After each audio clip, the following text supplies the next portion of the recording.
What's up, nerds? Welcome to the Boss Battle Show, where we're going to break down the latest and the greatest in gaming and geek. My name is Adam Ronan. Let's get weird.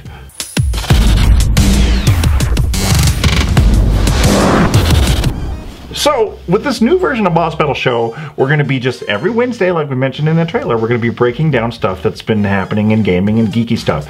So, in this episode, we're going to talk about what happened at the Game Awards show. Then we're going to talk about what happened, some stuff that we enjoyed at the PlayStation Experience. And then we're going to break that down with, finally, our thoughts on some of the reveals that was at Capcom Cup 2017 with a bunch of cool Street Fighter stuff. And then we'll cap it off with, you know, some rad shit. Fuck the Oscars, you know? Fuck the Oscars! Fuck you! So first, let's break down a couple of the things that we were excited about at the Game Awards show. So the first thing I really want to get out of the way is Breath of the Wild had a huge showing, and obviously we're not going to break down kind of the subjects and who won what, minus a couple that I was excited about, but Breath of the Wild, obviously, as you know, took Game of the Year, which I think is just a absolutely deserved title. So it was either up in the air for me personally. The entire year it was up for me personally was between Mario and Zelda. Just Xbox One, PlayStation 4, all the games that came out, and the Switch really just kind of nailed it home with those experiences. I think that Mario, we mentioned we gave that a perfect 10. If we were to have scored Zelda, that would have got a perfect 10 too. And as it should have, it got Game of the Year, and I think that was a well-deserved experience. After I played it, I put in like 100 plus hours into the game when it first came out in March. Just dug in like I'd never dug into a game before. And after I beat Ganon, I was like, all right, I'm going to chill for a little bit. I'm going to wait for the story DLC to come out, and then I'll jump back in. And here we are several months later, and they announced the Champions Ballad DLC, which was coming out. And so the trailer, just beautiful. I'm so excited to get back into that. But then they, bam, surprise announced that it was launching that same night. Now, of course, we're a few days later. I have yet to dig back into it, but I am just so eager to get my greasy little geek paws on my Switch and just pound my way through the next section of story in Legend of Zelda Breath of the Wild. So that was one of my big takeaways from the show. I wanted to get that out of the way. It was super exciting and a well-deserved win. So, of course, there was a lot of world premiere trailers and a lot of stuff announced at the Game Awards show. We're not going to dig into a whole lot of it. We'll kind of just bullet point some of them and just touch on a couple things. So one thing they announced was the release date for Sea of Thieves that's coming out on the Xbox One from Rare, which I'm having a real hard time getting excited about. I keep watching footage over the last couple of years that they've had, and I'm just like, is this game going to be sweet? There's a lot of early access stuff and a lot of gameplay trailers that they've released, and none of it's like captivating me. It's all very the same, just kind of ho-hum, oh yo ho ho, we're pirates and stuff. And so I'm cautiously optimistic on how this game's going to turn out. Like, is it going to be cool, or is it going to be as bare bones when it washes up on the shore as like one of those CG skeletons that they got rocking around in there? So they announced that. They also announced a release date for PUBG. They have the version 1 that's coming out on the PC finally, because it's been early access on the PC. So that's coming out 12/20. So that's cool for you PC players. But then they also announced that the early access date for the Xbox One version, so it's launching actually on 12/12. So by the time you're watching this video, that was yesterday. So I have never played PUBG, and I'm actually kind of excited to dig in and see what this is, what the hoopla is all about.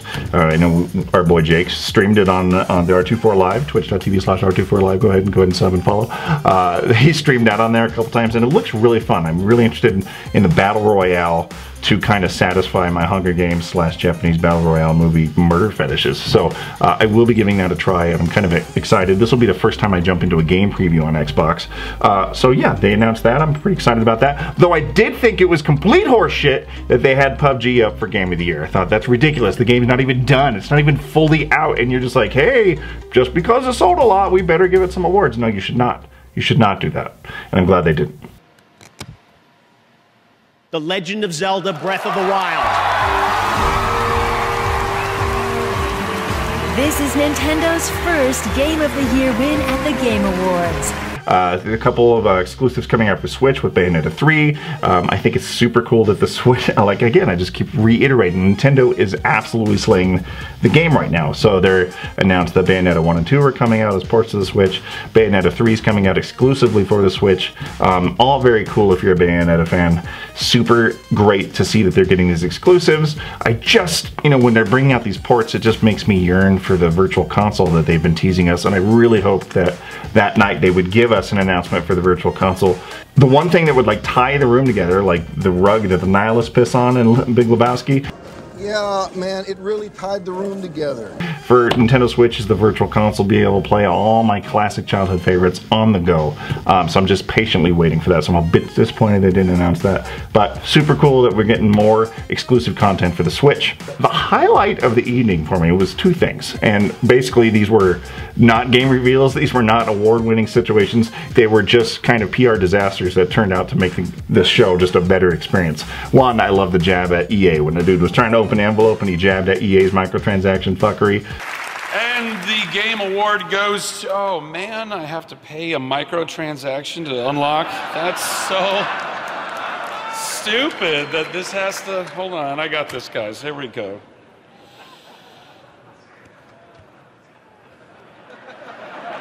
You know it's true, it's really stupid. So the absolute highlight of the show for me, though, was when A Way Out, the game A Way Out, the creative director Joseph Perez came out, and he was just talking with Jeff Keighley and just going on a tirade about just, you know, fuck the Oscars and all this stuff. And he just was such an enigmatic personality, just out there, just not giving a shit what anyone thinks, just out there trying to promote his game, talking about EA, just being real about the situations at hand.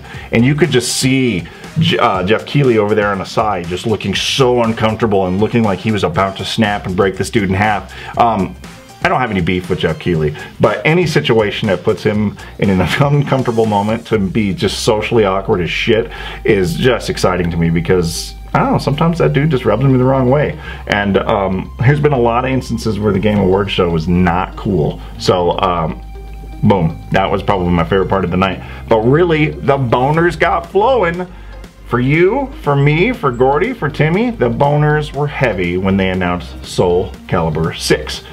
So there was rumblings of this. This was probably obviously going to happen. We all kind of expected it. But when Harada came out on stage, my mind immediately thought, I was like, oh, he's going to come out and announce some crazy nonsense for Tekken 7. But then they announced, boom, Soul Calibur 6, whoosh, whoosh, boners all over the place. It was just like sword fighting crazy. And fuck yeah, my soul still burns. Let's get crazy with that. Because with the announcement of Soul Calibur 6 leads us into what happened at the PlayStation Experience next couple days later, where we got awesome gameplay trailers, and boy, the game just looks completely gorgeous.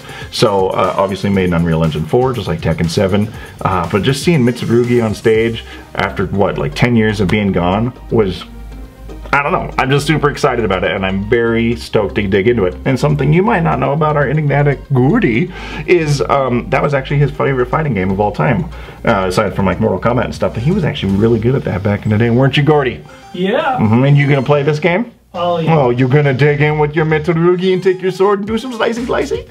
So hard. Yes. But so talking about the PlayStation Experience, there wasn't a whole lot that they announced that really blew me away. There were some like smaller announcements, but you know, it was kind of rather low key. But I think the real standout part of the PlayStation Experience for me was the gameplay live demo that they did with Detroit Become Human. This is a very Until Dawn, you know, choose your type of adventure experience where all your decisions matter. But I don't know, that the live gameplay that they did just really captivated me. I was excited about this before, but really seeing it in action. If you combine like Until Dawn with like LA Noire and like AI and all kinds of stuff from like different cyborg movies, I don't know, I think it's going to be super cool.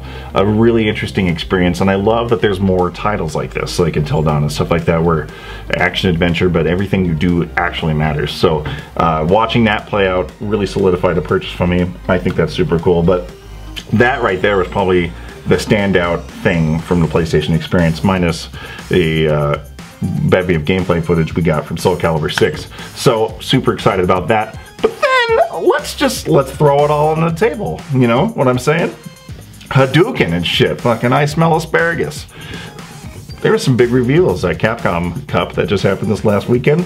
I am a big fan of Street Fighter, though I don't talk about it a lot because I didn't play Street Fighter V a lot, just didn't resonate with me. More on that here in a little bit, but when they announced the Street Fighter 30th anniversary trailer for the collection of games that's coming out for Xbox One, PlayStation 4, and Nintendo Switch, I was just like, there it is, give that to me. That's actually what the Ultra Street Fighter 2 release for the Switch should have been to begin with. Should have been this, so you get a collection of 12 games ranging from all the iterations of Street Fighter 2, your Street Fighter Alpha series, and then your Street Fighter Third Strike.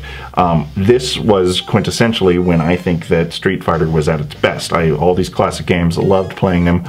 The sprite work, everything just captivated me as a younger person, and that is when I loved Street Fighter. Of course, I also really love Street Fighter 4 a lot, but that's neither here nor there. So when they announced this coming out for actually all three of my favorite consoles, honestly, I'm probably going to get it on all three. I'll get it on Xbox One because that's my preferred console choice. I'll get it on PlayStation 4 so I can play it with you guys, and I'll get it on the Switch so I can play it when I'm out and about. I just think that's just fantastic, and I'm so excited to dig into that because a lot of those games have the functionality to play online, so we can do that. Rumor has it they're using rollback netcode on these games, so when we do play online, there'll be a smooth arcade experience. And I just think that's so cool. When that happened, I was like, bravo, Capcom, I will give money for that. But then the real big news came. Okay, so amidst just a last couple of years of just outrageous criticism due to some weird just business decisions with Street Fighter V, the game fell flat for me. I played it a little bit, but it just didn't resonate with me. I wasn't happy with the lineup. A lot of my favorites were missing. It just didn't click with me, and I'm just waiting for the day that something cool happened with the game where I could finally dig in and get my feet wet in it and just get crazy. And I think that that moment has finally arrived, because with the announcement of Arcade Edition a few months ago, piqued my interest, you know, because Season 3 is going to be launching with that. But then at Capcom Cup, you know, they defied all expectations and announced the entire season all at once. The one I was most excited for, Sakura. Blanca's coming back, which was just like baffling to me. I was like, where's Blanca? That's crazy. Sagat is coming back. Everyone's very excited about that, including myself. These are actually three of my favorites from the classic roster. Then we get Cody. Boom. Everyone's excited about that. Everyone's excited about everything. It's Street Fighter. You kidding me? Then we get newcomers G, which there's some interesting theories that we'll touch on here in a second. And then Falk. Who could say? All I know is she's a spin-off from Perfect Strangers. She's Balky's cousin. She's coming back to just beat the shit out of everybody. They're like, why'd you cancel my show? Ah, Balky! Now we are so happy we do the dance of joy! Hey!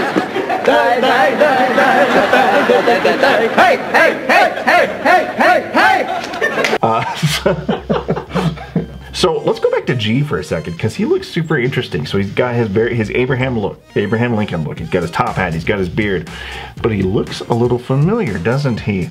Yes, he does. He looks suspiciously familiar, like Greg from Bloody Roar, who turns into the gorilla. And you might be thinking, well, that's crazy, but not crazy, because there's a particular ending where there's characters that are seen with a gorilla that looks suspiciously like the gorilla that Greg turns into from Bloody Roar, and now we've got this character mysteriously named G, who looks mysteriously like Greg from Bloody Roar.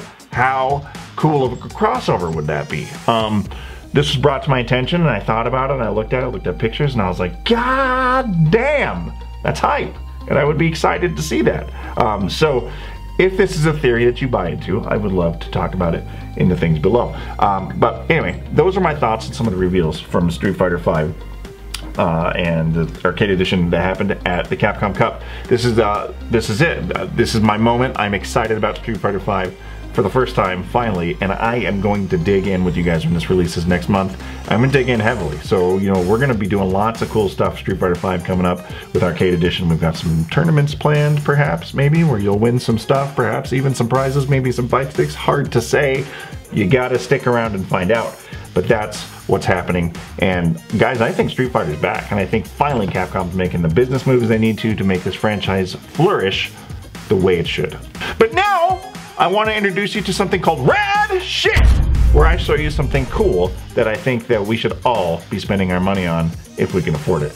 This time I want to lay focus on Pop Culture Shock's Raiden statue that's coming out. This motherfucker is just incredible. This detailed Raiden statue that's launching for a very expensive price, upwards of $500, but it is so cool, and I'm going to throw some links down below so you can check it out if you're looking to pre-order it. I know there's a couple of you out there, Creepy Buddy, looking at you, that drop serious money on toys, and this is an absolute must-have. So if you guys don't know about this, check this out. Tell me how cool that is. There's going to be a link in the description if you wanted to pre-order that bad boy, if you got the funds, or if you wanted to send it to your boy Adam Ronan. I don't know. I'm not here to judge how you spend your money. But you know what, guys? That's it for this debut episode of Boss Battle Show. So next week we'll cover stuff that's happening this week in games and kind of what transpires. If there's anything you want us to cover, any rad shit that you see that you think we want to showcase, or any news stories that you find interesting that happen without their week, boom, get me on Twitter and let's talk about it. Or, you know, don't, but do it also. Thank you for hanging out. If you were a fan of the Boss Battle Show before, when it was a live iteration, we are going to bring back a live iteration of the Boss Battle Show. I am unsure how yet, but there will be some announcements in the new year. So there will be this, and then there will be a live version that's more podcasty, hangy outy, just crazy shit. Anyway, Gordy, you know what to do. Play us out.